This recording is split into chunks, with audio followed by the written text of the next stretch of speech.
Welcome to MMDPD real estate Chennai. நான் பார்க்க வந்துட்ட ப்ராப்பர்ட்டி பார்த்திங்க அப்படின்னா கூடுவாஞ்சேரி டு மாடம்பாக்கம். ஸோ மாடம்பாக்கம் ஊருக்குள்ளேயே பார்த்திங்க அப்படின்னா நமக்கு 4 பக்கத்துலேயும் பார்த்திங்கன்னா எல்லாம் ரெசிடென்ஸில் இருக்கிற இடத்துல வீடுகளுக்கு மத்தியில் நமக்கு ஒரு 4 பிளர் வந்து சேல்ஸ் வந்துருக்குதுங்க.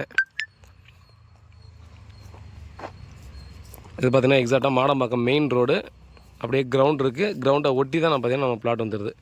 ஸோ இதில் வந்து பார்த்திங்கன்னா 4 பிளாட்டாக பிரிச்சுருக்காங்க. எல்லாம் பார்த்தோன்னா ஒரு 980, 1000 இந்த மாதிரி சைஸில் பிரித்து வச்சுருக்காங்க. இது வந்து பார்த்திங்கன்னா நமக்கு சவுத்து ஈஸ்ட் கார்னரு, அதே போல் பார்த்தோன்னா சவுத்து வெஸ்ட்டு கார்னர் 2 பிளாட் இருக்குது. அந்த 2 பிளாட்டும் பார்த்தீங்கன்னா 4500 ரூபா நெகிசிபிள் சொல்கிறாங்க. ஸோ இது வந்து பார்த்திங்கன்னா 20 ஃபீட் ரோடு ஒரு பக்கமும் 12 ஃபீட் ரோடு ஒரு பக்கமும் பிரித்து வச்சுருக்காங்க. ஃபுல்லாக பார்த்திங்கன்னா பெரிய பிளாட்டாக தான் இருந்தது. பட் சின்னதாக சேர்த்து சேல்ஸ் பண்ணுறதுனால இதை வந்து சின்னதாக ரோடாகவே பேசேஜ் விட்டுட்டு நமக்கு வந்து கொடுக்குறாங்க, ரோடாகவே விட்டுடுறாங்க. அதே போல் பார்த்தோம்னா இதில் உள் சைடு பார்த்திங்கன்னா 2 இருக்குது. East west 2 side road. ஈஸ்ட்டில் 12 அடியும் வெஸ்ட்டில் 8 அடி ரோடும் இருக்குது. ஸோ இது வந்து பார்த்திங்கன்னா இதுவும் அப்ராக்சிமேட்டாக பார்த்திங்கன்னா ஒரு 25 அடி கிட்ட ஃப்ரண்டேஜ் வருது. ஒரு 1000 ஸ்கொயர் ஃபீட் கிட்ட வரும்.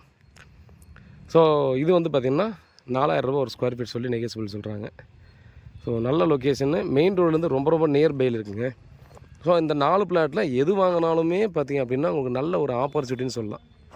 ஏன்னா அதுக்கான ரீசன் சொல்கிறேன், கொஞ்சம் கேட்டுக்கலாம். நீங்கள் கார்னர் சவுத் ஈஸ்ட் வாங்கினாலும் சரி, நம்ம சவுத் ஈஸ்ட்டில் நம்ம வந்து ஈஸ்ட் சைடில் ஃபுல்லாக பார்த்தோன்னா கிரவுண்டு. ஸோ பப்ளிக் அந்த கோயில் கிரவுண்டு, அதனால் பார்த்தீங்கன்னா கிரவுண்டாக தான் இருக்க போகுது. ஸோ நேச்சுரல் வேறு கண்டிப்பாக இந்த பக்கம் 4 பிளாட்டில் இருக்கவங்க யாராக இருந்தாலுமே இந்த பக்கம் ஃபீல் பண்ணலாம். அதாவது இந்த லைனாக இருக்கிற 3 பிளாட் ஃபீல் பண்ணலாம்.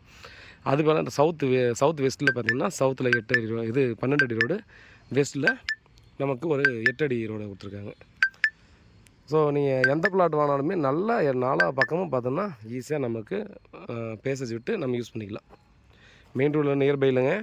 நீங்கள் பாருங்கள், இந்த பக்கம் 12 அடி ரோடு விட்டுக்கிறதுக்கு ஆப்போசிட் சைடில் பார்த்திங்கன்னா நம்ம வந்து ரோடு ஃபுல்லாகவே நம்ம யூஸ் பண்ணிக்கலாம். அதே போல் பார்த்திங்க அப்படின்னா ஆப்போசிட்டில் ஃபுல்லாக வெறும் கிரவுண்டு தான், எம்டி கிரவுண்ட் காம்பவுண்டில் டெஃபினட்டாக போட மாட்டாங்க.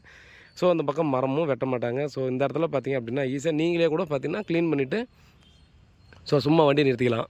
இல்லை நல்லாவே க்ளீன் பண்ணிங்கன்னா குழந்தைங்க விளையாடுறதுக்கெல்லாம் நல்லாயிருக்கும். ஸோ இந்த மாதிரி ஒரு நேச்சுரலான லொக்கேஷன் இருக்கிறதால பார்த்திங்க அப்படின்னா ரொம்ப சேஃபான லொக்கேஷன் கூடன்னு சொல்லலாம்.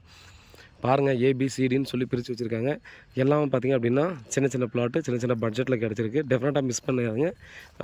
ஒர்த்தான ஒரு ப்ராப்பர்ட்டி ஒரு நியர்பையில் கிடைக்காது. வேறு ஏதாவது டீட்டெயில் வேணுன்னா கால் பண்ணுங்கள். வீட்டில் மகாலட்சுமி வாங்க, உண்மையாகவும் நேர்மையாகவும் கூட. நன்றி.